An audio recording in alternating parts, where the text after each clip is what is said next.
Hi, I'm Andre, and I'm a black nerd, and I'm gonna talk about some Mary Poppins Returns. I don't even know if people wanted me to review Mary Poppins Returns, but I saw the movie twice, so why not? Here we go. YouTube algorithm, get to work. Hey, subscribe, why don't you? Here's the thing about Mary Poppins Returns. It is a good movie for a movie that shouldn't exist. There is no reason for this movie to be made. I know that Disney is rebooting and remaking and sequelizing everything that they have in their property. I'm still waiting for that Chip and Dale's Rescue Rangers live action CGI movie. Get to it, Disney. But I don't think anyone was like, you know what I really need?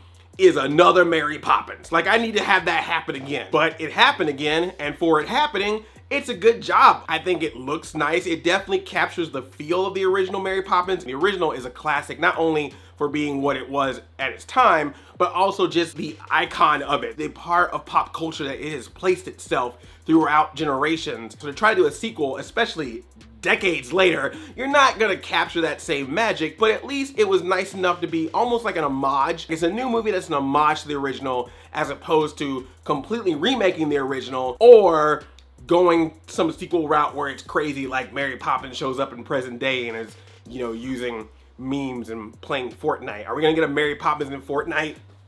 Doing like this. There's no Mary Poppins flossing. She's just classic Mary Poppins, and Emily Blunt is Mary Poppins this time, and she is a good Mary Poppins. She's not trying to be Julie Andrews, which is good. They do a nice way of trying to explain in the movie, wait, how are you the same even though everyone else has grown up? It was a very like Don Cheadle and Iron Man 2 moment of just explaining why Emily Blunt is Mary Poppins now. But I like that she made it her own unique way where you still feel like, yes, it's Mary Poppins, but it's Emily Blunt's Mary Poppins as opposed to Emily Blunt doing an impression of Julie Andrews being Mary Poppins. And that was cool. Same with Lin-Manuel Miranda. Like, he's the kind of the Bert role in this, but he's doing his own thing. And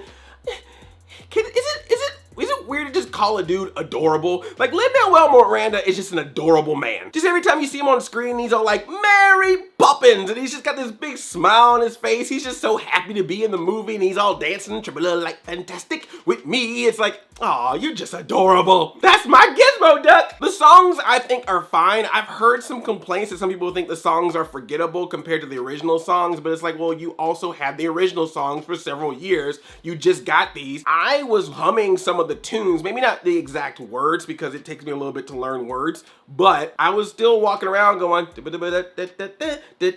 can you imagine that? There's nowhere to go but up music hall. I think the only thing about the songs is that they may work better while watching the movie than they might work just listening to it. Like, let's say there's a movie about a circus that Wolverine was in. Some of those songs, because they're very pop-like songs, may work fine when you're just listening to them on Spotify or whatever, as opposed to this one where you might want to listen to them that way, but you might like them better or enjoy them better when you're seeing the visuals going along with them. But I thought the songs were fine. I thought they were fun. And of course, because they got Lin-Manuel Miranda in here, they were like, look, we can't use a song from Hamilton, but we're gonna write something as close to Hamilton-like as possible and make you perform it since you in this movie. And they surely figured out the best way they could do that, so that was pretty cool. The animation, oh my gosh, this is where I really got the nostalgia feels. They have 2D animation in this. And that's a reference to the original film with the dancing penguins and all that kind of stuff.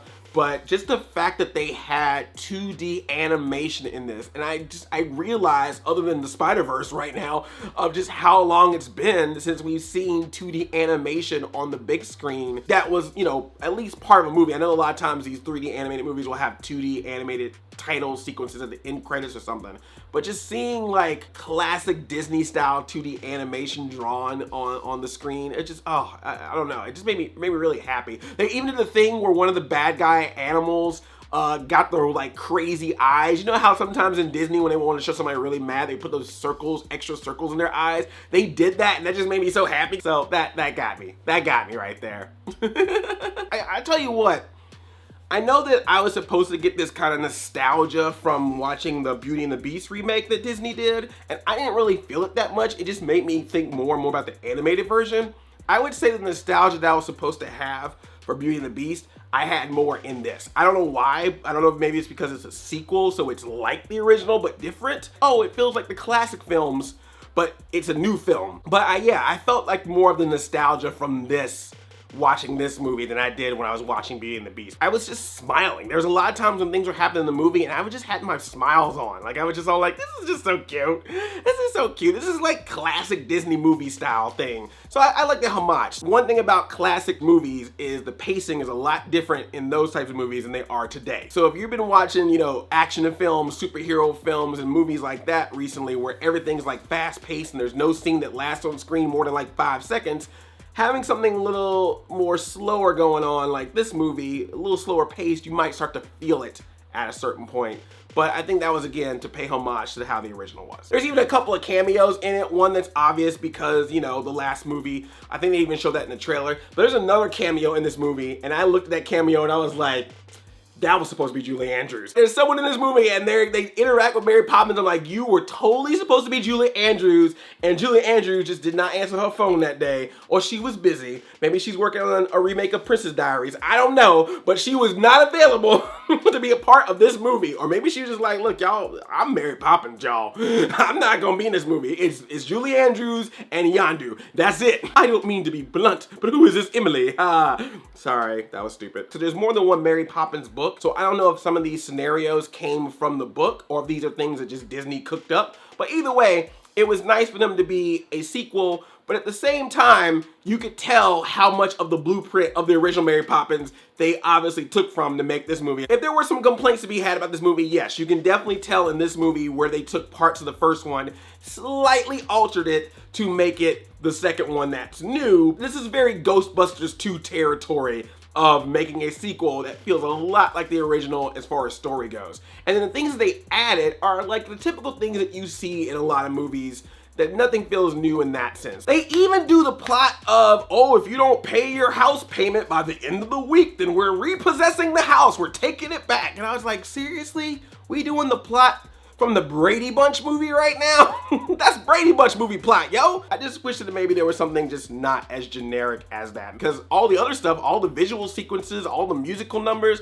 that stuff is very creative, but the plot is pretty standard. But maybe that's what they wanted to do, keep this plot very standard to just make everything be more about the creativity around it. You can't go in it cynical. Like, if you got a cynical mind about it, before you walk in the door, you're gonna have a cynical mind about it when you walk out. Mary Poppins Returns doesn't replace the original, but it's still a movie that's enjoyable and good and fun. Yeah, if you're new here, please subscribe and also ring that notification to be part of my squad by the bell. I love you like a play cousin. I'm Audi 5000. Spit spot.